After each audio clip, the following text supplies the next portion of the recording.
पावसाळ्यात पण असेच जातात का? पावसाळे पण असेच जातात. मग जास्ती पाऊस असेल तर जास्त पाऊस असला तरी एकदम वादळ वारा असलं तरी पण जाय बोटीतच जातात आम्ही. रोजचा प्रवास आहे तुमचा? हा आता आम्ही मोठे झालो म्हणजे आमची सवय झाली आहे. यांची छोट्या मुलांसाठी खूप भीती वाटते काही सुविधा पाहिजे का अजून? तुम्ही काय सांगू शकता? आम्हाला. जिथे आपण सुविधांनी वेढलेलो आहोत त्याच सुविधांसाठी यांना स्वतःला ओढावं लागते. समुद्राच्या मध्ये बसलेलं हे आयलंड तुम्ही कधी पाहिले आहे का? हे आहे अर्नाळा किल्ला. आपण आज इथून या गावातली माणसं, या गावातले प्रॉब्लेम आणि त्यावरचे सोल्युशन बघणार आहोत. सो माझं नाव आहे समीक्षा आणि तुमचं स्वागत करते पालघर डायरीजच्या या 13व्या एपिसोडमध्ये.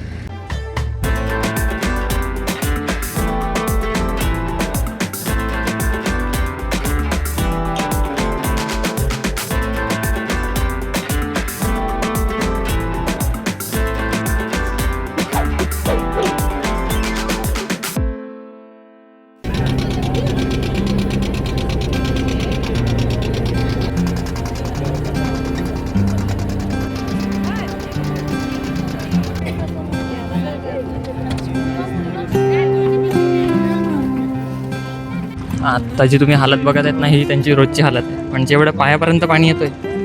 हे बघा एवढं असं पाणी चढलं आहे आणि हे यांचं रोजचं जाणं आहे. आपण एक दिवस अशा आल्यात तर कंटाळून जातो. तर ना हालत आहे यांची. अजून तर यातली शाळेतली पोरं पण इथून रोज असेच जातात आणि मुळात पावसाळ्यात त्यांची काय हालत होत असेल विचार करा.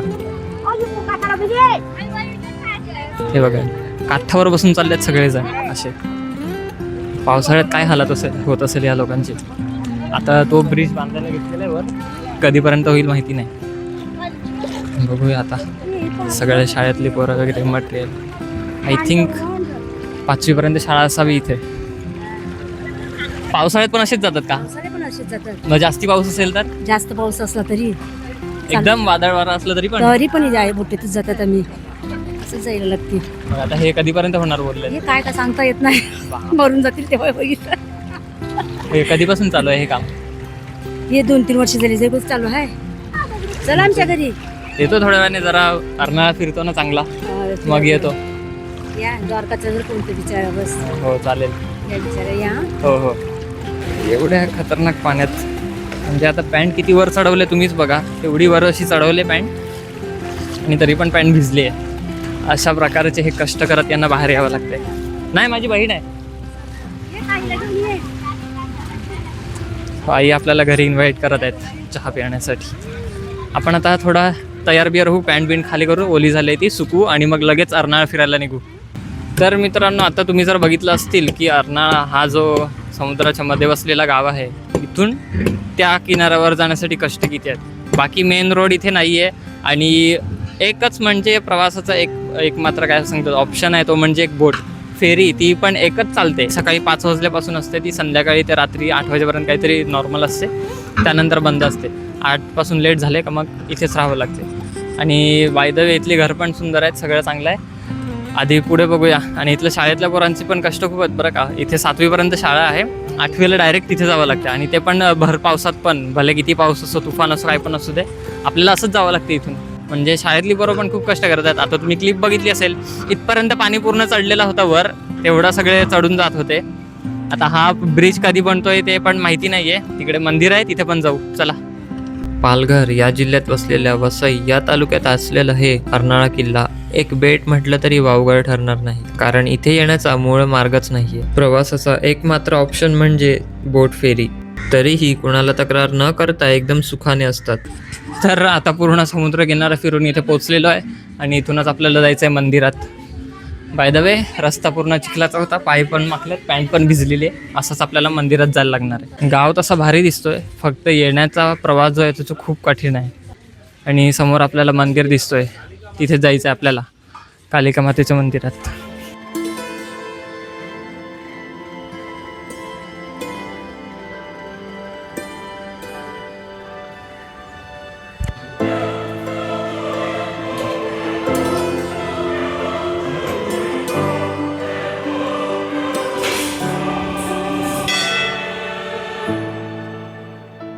कालिका मातेचं हे मंदिर 1516 मध्ये बांधलेल्या ऐतिहासिक जलदुर्गाचा एक महत्त्वाचा भाग आहे. पेशवेकालीन इतिहासाशी संबंधित या मंदिरात 1737च्या आसपास कालिका माता व शीतला देवींच्या मूर्ती सापडल्या अशी आख्यायिका होती आणि त्यानंतर पेशव्यांनी येथे मंदिर बांधले.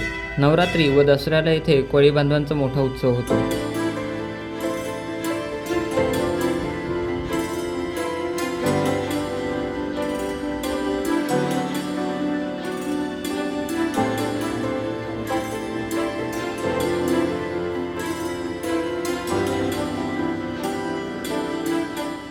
भिंतींवरच्या कोरीव कामांवर श्री विष्णू, माता लक्ष्मी, श्रीराम, श्री लक्ष्मण, माता सीता तसेच एक नावाडी पण आहे. त्यासोबतच श्रीकृष्ण आणि राधा पण दिसतात. आणखी पुढे वळल्यानंतर इथे आपल्याला श्री गणेशांचं दर्शन होते. त्यानंतर श्रीकृष्ण आणि राधा आणि त्यानंतर महाभारताचं युद्ध इथे दिसतंय, जेव्हा श्रीकृष्ण अर्जुनाला भगवद्गीता सांगत होते. त्यानंतर होते साईबाबांचं दर्शन आणि समोरासमोर दर्शन होते ते म्हणजे छत्रपती शिवाजी महाराजांचं. मंदिराच्या आत आपल्याला श्री गणेश, कालिका माता आणि आशापुरी देवीचं दर्शन होते आणि त्यानंतर बाजूच्या मंदिरात दर्शन होते ते म्हणजे कारल्याच्या एकविरा आईचं.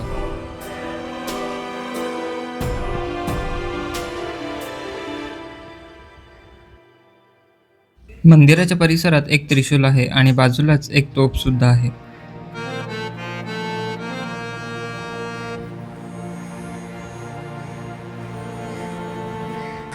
बाय द वे, आत्ता आपण आलेलो आहोत किल्ल्याजवळ. म्हणजे हा जो रस्ता जातोय तो सरळ जातोय किल्ल्यामध्ये आणि इथून एक जी गल्ली जाते ना, इथून एक आणखी मंदिर आहे, तिथे पण आपण दर्शन करायला जाऊया. आधी आपण दर्शन केलं कालिका मातेच्या मंदिरात जे त्या बाजूला आहे. आता आपण इथून जाऊया दुसऱ्या मंदिरात. चला. गावात एक बुरुज पण आहे, म्हणजे आपल्याला बोटीतून जाताना दिसतो की त्या कोपऱ्यात आहे. आता समजा आपण बोटीतून येत आहोत तर आपल्याला कोपऱ्यात एक बुरुज दिसतो, पण तिथे जाणं शक्य नाही आहे कारण ते एकदम मध्ये आहे. सो आपण आता या किल्ल्यातच जाऊया आणि हा एक मंदिर आहे तिथे पण दर्शन करूया.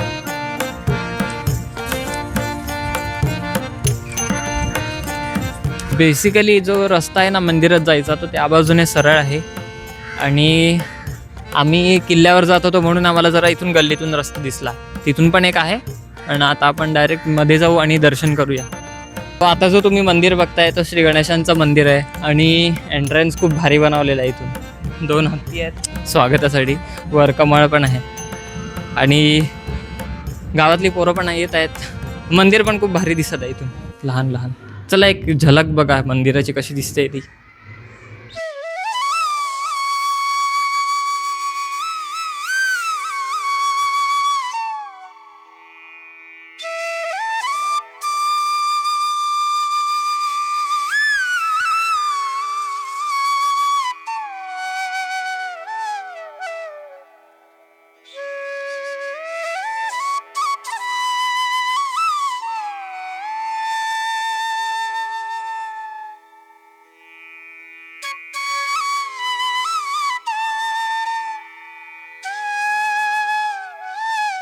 तर आता ज्या मंदिरात आपण पोहोचलेलो आहोत तो मंदिर आहे श्री गणेशांचं, विघ्नार्थ श्री गणेशांचं मंदिर आहे आणि मंदिराची स्ट्रक्चर म्हणजे एकदम सुंदर दिसत आहे. आल्यानंतर आपल्याला अशा प्रकारचं सुंदर स्ट्रक्चर दिसते आणि मध्ये गेल्यानंतर आपल्याला अष्टविनायक दर्शन होते. अशा प्रकारे आपल्याला इथे अष्टविनायकांचं दर्शन होते आणि सुंदर असं मंदिर आहे. आणि त्याच्या समोरच बघितला प्राथमिक शाळा इथे आहे आणि ती पण फक्त 7वीपर्यंत आहे. सो आपण तिथे जाऊन ते शाळेत एक नजर फिरूया, म्हणजे शिक्षकांना डिस्टर्ब नाही करायचं आपल्याला. फक्त एक शूट घेऊन निघूया डायरेक्ट किल्ल्याजवळ.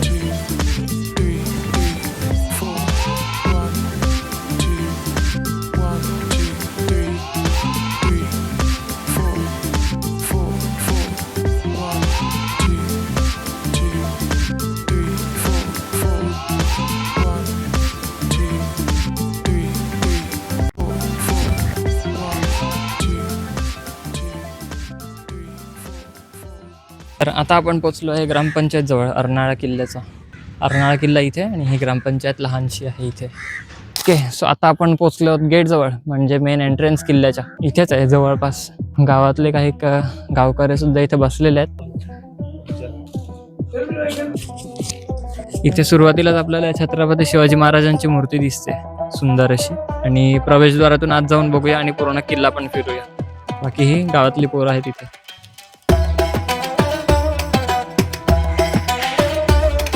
बाय द वे, आत्ता आपण एंट्रन्समधून आता आलेलो आहोत आणि किल्ल्याची पूर्ण एरिया ही पॅक आहे. ही जी बघितलं ना तर ही एक रूम आहे जी तिथून तुम्हाला दरवाजा दिसत आहे ना तो ऑलवेज लॉक असतो, खोलत नाही. इथे काहीतरी रूम आहे, मध्ये काहीतरी असावं. आणि पूर्ण आता किल्ला फिरूया. आणि तुम्हाला जो दाखवला ना त्या बाजूने एक रस्ता निघतोय. आय थिंक इथून कुठून रस्ता असावा, तुम्हाला दाखवतो या इथे. आणि सावलीत आल्यानंतरच बरं वाटत आहे कारण आता ऊन डोक्यावर चढत आहे. आणि जर तुम्ही आतापर्यंत व्हिडिओ बघत असाल तर नक्की व्हिडिओला लाईक करा कारण व्हिडिओ काढण्यासाठी मेहनत खूप लागते. खरंच हे पॅन्ट इथपर्यंत भिजवून आलो मी, म्हणजे ह्यांचं हे रोजचं आहे पण माझं पहिल्यांदा आहे. त्यामुळे एक लाईक आणि एक सबस्क्राईब करा जेणेकरून प्रोत्साहन आणखी मिळेल. सो आपण आता वर जाऊया आणि तुम्हाला वरून दाखवतो की तुम्हाला काय दिसणार आहे काय नाही दिसणार आहे. किल्ल्याचा इतिहास पण काय आहे ते पण जाणून घेऊया. एक जागा दिसते म्हणजे आतमधून, तिथे पण बघूया आपण. 15व्या शतकात गुजरातच्या सुलतानने बांधलेला हा किल्ला पोर्तुगीजांनी जिंकला. त्यानंतर 1737 मध्ये मराठ्यांनी चिमाजी अप्पा पोर्तुगीजांकडून तो जिंकून घेतला. अखेरीस 18 जानेवारी 1781 रोजी इंग्रजांनी हा किल्ला ताब्यात घेतला. हा किल्ला बेटावर असल्याने याला जंजिरी अर्नाळा असेही म्हणतात. अर्नाळा किल्ला वास्तुकलेचा एक उत्तम नमुना असून त्याच्या मजबूत तटबंदीतून इतिहासाची झलक पाहायला मिळते. पण बघूया, इथून तुम्हाला दाखवतो. हे बघा, अशा प्रकारची पूर्ण एरिया दिसत आहे. समुद्री हालचालींवर लक्ष ठेवण्यासाठी हा किल्ला बनवला गेला होता. प्रत्येक किल्ल्याप्रमाणेच या किल्ल्याला सुद्धा बरेच असे चोर दरवाजे होते जे कोणत्या तरी गुप्त मार्गाने बाहेर निघायचे. ही विंडो आहे, ती पोरं क्रिकेट खेळत आहेत. मी त्यावेळेस तिथे उभं होतो, तिकडे उभा होता मी त्यावेळेस आणि ही पोरं क्रिकेट खेळत होती. सो ही पोरं आता इथे आहेत तशी, म्हणजे इथे ही पोरं क्रिकेट खेळत आहेत आणि मी जरा आपल्या ब्लॉगमध्ये बिझी आहे. अर्नाळा किल्ला आणि त्याच्या आजूबाजूच्या परिसरात 3 मंदिरं आहेत. पहिलं आहे कालिका मातेचं मंदिर, दुसरं आहे श्री दत्त मंदिर आणि तिसरं आहे भगवान भोलेनाथांचं मंदिर. चारही बाजूला खारट पाण्याचा समुद्र असून या बेटावर गोड पाण्याची एक विहीर सुद्धा आहे आणि इथे राहणारी लोक याच विहिरीच्या पाण्याचा उपयोग करतात. वरून चालतानाच आहे ना आपल्याला इथे पाण्याचा टाका पण दिसतोय हवाला. किल्ल्याच्या तटबंदीवरून खाली उतरताच आपल्याला श्री दत्त मंदिराचे दर्शन होते आणि इथेच आपण थांबलेलो आहोत. प्रत्येक गुरुवारी या मंदिरात भजनाचा कार्यक्रम असतो आणि संपूर्ण गाव या भजनात सहभागी होतो.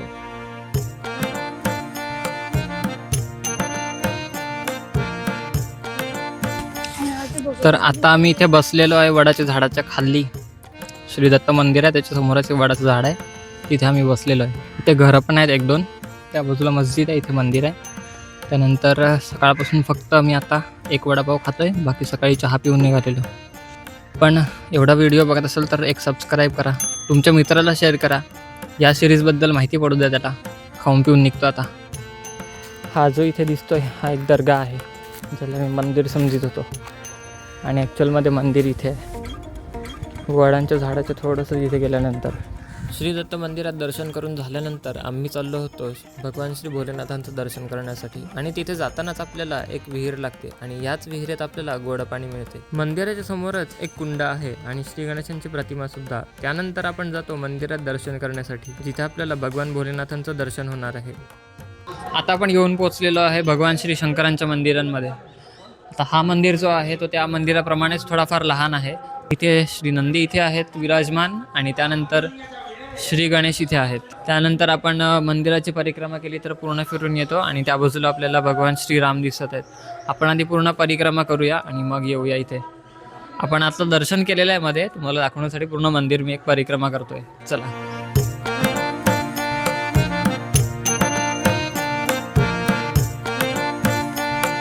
आता जिथे आपण पोचलेलो आहोत तिथे एक पालखी दिसते, जी आय थिंक महाशिवरात्रीच्या दिवशी निघत असावी बाहेर, पूर्ण गावात फिरत असावी आणि लहानशी पालखी आहे, जास्ती मोठी पण नाही आहे. नंतर पूर्ण मंदिर फिरून आल्यानंतर इथे भगवान श्रीरामांचं दर्शन होत आहे या बाजूला. मंदिराच्या आत प्रवेश करताच आपल्याला भगवान भोलेनाथांचं दर्शन होते आणि त्यांच्या समोरच नंतर दर्शन होते ते म्हणजे देवींचं. मंदिराच्या समोरच नित्यानंद महाराजांचं एक मंदिर सुद्धा आहे. या किल्ल्याचा इतिहास वाचताच मला कळलं की चारही बाजूने समुद्र असणारा हा किल्ला आधी आहे ना गुजरातचा सुलतान होता, महमूद बेगडा असा नावाचा, त्याच्या ताब्यात होता. सो 1530मध्ये पोर्तुगीजांनी हे बेट जे आहे ते जिंकून घेतलं आणि 1737मध्ये म्हणजे ऑलमोस्ट 200 वर्षानंतर आपल्या पोर्तुगीज सत्तेनंतर किल्ला मराठ्यांच्या ताब्यात आला आणि नंतर पहिल्या बाजीरावांनी या किल्ल्याची पुनर्बांधणी केली. म्हणजे 1817 मध्ये हा किल्ला इंग्रजांच्या ताब्यात गेला. मग असं झालं. बाकी बाहेर आल्यानंतर आपल्याला डायरेक्ट गावात एंटर करतो असे. हां, आपल्याला इथे गावकरी इथे आई पण मिळालेल्या आहेत. आई सांगत आहेत. तर दत्ता मंदिर म्हणे मंदिरात चालले का? दत्ता मंदिर असले आम्ही. हो, आता भजन करतात आम्ही दत्ता मंदिरामध्ये. हो का? हो, या तिकडे या ना तुम्ही. आता जाऊन आलो, दर्शन करून आलो आम्ही. अरे. पोहोचलो तेव्हा गावातले काका आहेत ना आपल्याला इथे भेटलेत. डायरेक्ट चहासाठी इन्व्हाइट करत आहेत. तुम्ही इथेच राहतात का? मग पावसाळ्यात जाताना तुमची हालत काय असते इथून बाहेर जाताना? आम्हाला बोटीतून जायला तर बोटीतून गेल्याशिवाय कोणतं मार्गदर्शन आम्हाला. मग बोटीतून समजा तुम्ही गेले पावसात, तर जास्ती समजा एकदम पाऊस असेल, वादळ एकदम चालू असेल तरी पण जातात? हो, जायला लागतेच. मग काय करणार, नाही विलास घराचं नाही असलं तर सामान वगैरे सर्व लागते की नाही सर्व. मग इथे मग तुम्हाला समजा एखादा 2 व्हीलर 4 व्हीलर इथे आणायची तरी ते कोण नाही आणू शकत ना, असं काहीतरी? म्हणजे गावात येण्या जाण्यासाठी एकच पर्याय आहे, तो म्हणजे एक बोटीचा मार्ग. त्याच्यातलं काय सांगू का, आम्हाला हे घर बनवायचं झालं तर आम्हाला बोट घ्यायला लागते सर. आम्हाला खडी वगैरे, ते खडी वगैरे आणण्यासाठी पण सगळं वीट, लागत असेल ना, विटा वगैरे. दगड सर्व आम्हाला तिकडे आणायला लागते सर्व. शिरबेट वगैरे हां. आम्हाला बोटीचा प्रवास. तर अशा प्रकारे इथे गावकरी सगळे मेहनत करत असतात गावातून बाहेर जाण्यासाठी. त्यांचं म्हणजे रोजचा उदरनिर्वाह करण्यासाठी इथे वस्तू आणण्यासाठी पण त्यांना रोजचे प्रयत्न असेच करावे लागत आहेत, मेहनत अशीच करावी लागत आहे. अशा प्रकारचं गाव सुंदर आहे, फक्त सुविधा कमी आहे असं झालं आहे, रस्त्याची सुविधा. बाकी काका खूप भारी आहेत, डायरेक्ट चहासाठी इन्व्हाइट करत आहेत. थँक्यू. आपल्या जेवण काय कमी नाही केलं. जेवण पण जेवण पण बनवू चला. थोड्या वेळातच काकांनी आम्हाला डायरेक्ट घरी जेवायला बोलावलं. किल्ल्याच्या गेटच्या बाहेर झालेली ही ओळख डायरेक्ट जेवणापर्यंत पोहोचली. भेट कधी झाल्या त्या काकांची? फक्त किल्ल्याच्या दारात, म्हणजे ती पण बाहेर निघताना. इथे येईपर्यंत डायरेक्ट घरी इन्व्हाइट करत आहेत थंड पिण्यासाठी. काय भारी लोक आहेत तिथली. आता आपण शाळेतल्या मुलांना विचारूया त्यांना कसं वाटतं इकडून जायला. आपण यांना खूप कन्व्हिन्स करून आणलेलं आहे आणि ते बोलायला तयार नव्हते, पण आता तयार आहेत. तर त्यांना विचारूया त्यांना कसं वाटतं इकडून येता जाताना. तर तुझं नाव सांग पहिलं. माझं नाव आहे आर्य नितीन मेहेर.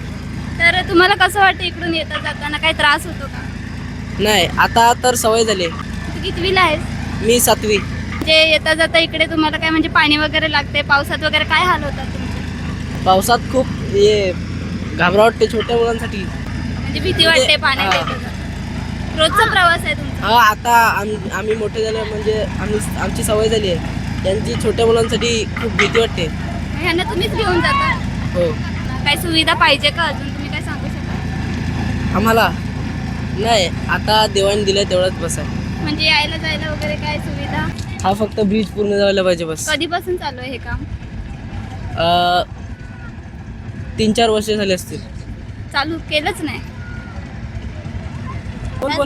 नाव सांग. नाव काय तुझं? कोणासोबत जातो शाळेत? शाळेत कोणासोबत जातो? पप्पा सोबत. आता एकटं चालला? दादाने आणलं. कोण दादा? बाय. बाकी सुविधांसाठी यांना काय करावं लागते ते तुम्हाला दाखवतो. पाण्याचे बाटले किंवा जे पण काही मटेरियल आहे तो अशा प्रकारे आणून ठेवायला लागतो बोटीतून, कारण हा रस्ता 4-5 वर्ष झाली असंच काम रखडून राहिलेलं आहे. बाकी मटेरियल जो आहे तो तशा बोटींमध्ये आणतात, इथे उतरवतात आणि पाण्यातूनच उतरून तसे जातात. सो आता तो जो रस्त्याचं काम चालू आहे ते तिथपर्यंत होणार आहे. थोडा ती लाल बोट दिसते तिथपर्यंत, म्हणजे तेवढा तो स्लीक रस्ता होईल आणि जी काही ती होडी येईल ती तिथून डायरेक्ट जाता येईल आपल्याला वर. सो अशा प्रकारचा आपल्याला इथे जाण्याचा येण्याचा रस्ता दिसतोय. इथली लाईफ जरी तुम्हाला इझी वाटत असली तरी ही इझी नाही आहे. आपली लाईफ एकदम इझी आहे. म्हणजे आपण शाळेत जातो, 1ली ते 5वी आपल्याला जबरदस्ती सोडलं जातं आहे. इथली पोरं त्यांच्या मनाने जात आहेत आणि 12ही महिने त्यांची सवय झालेली आहे ही. त्यांना काही वाटत नाही आहे. त्यांना फक्त एवढंच म्हणणं आहे की हा जो रस्ता दिसतोय ना 5 वर्षापासून रखडलेला असं ते बोलत आहेत, सो तो पूर्ण झाला पाहिजे. म्हणजे त्यांना इझी होईल येणं जाणं प्रवास करणं. नाहीतर अशा प्रकारे आपल्याला इथे सोय नाही आहे. अशी आपल्याला इथे मेहनत करावी लागते येण्यासाठी जाण्यासाठी. बाय द वे, आता तुम्ही जर बघितलं तर त्या दादाच्या पायाला लागलेलं होतं आणि अशा प्रकारचे यांचे कष्ट आहेत जाण्यासाठी, रोड नसल्यामुळे आणि शेवटी एका बोटीमुळे प्रवास करायला लागतोय. त्याला सायकलवर बसवून तिथे घेऊन गेलेले आहेत. सो म्हणजे किती सुविधा भारी आहे तिथे बघू शकता तुम्ही. आणि घरचं सगळं सामान पण असं भरायला बघते. म्हणजे खरंच खूप मेहनत आहे इथे येण्यासाठी.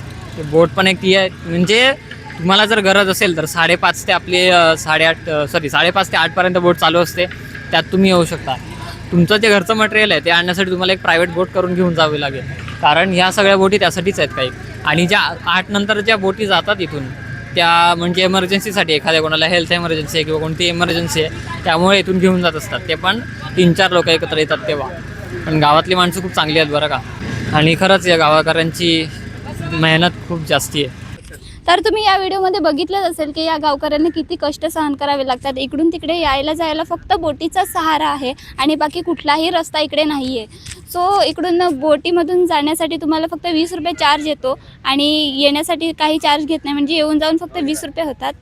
तर तुम्ही बघितलं की इकडे किल्ला आहे, बुरुज आहे, खूप सारी मंदिरं आहेत. सो तुम्हाला हा व्हिडिओ कसा वाटला ते कमेंटमध्ये सांगा. आवडल्यास लाईक करा आणि तुम्ही जर चॅनलवर नवीन असाल तर सबस्क्राईब करायला विसरू नका. भेटूया पुढच्या व्हिडिओमध्ये. तोपर्यंत बाय बाय.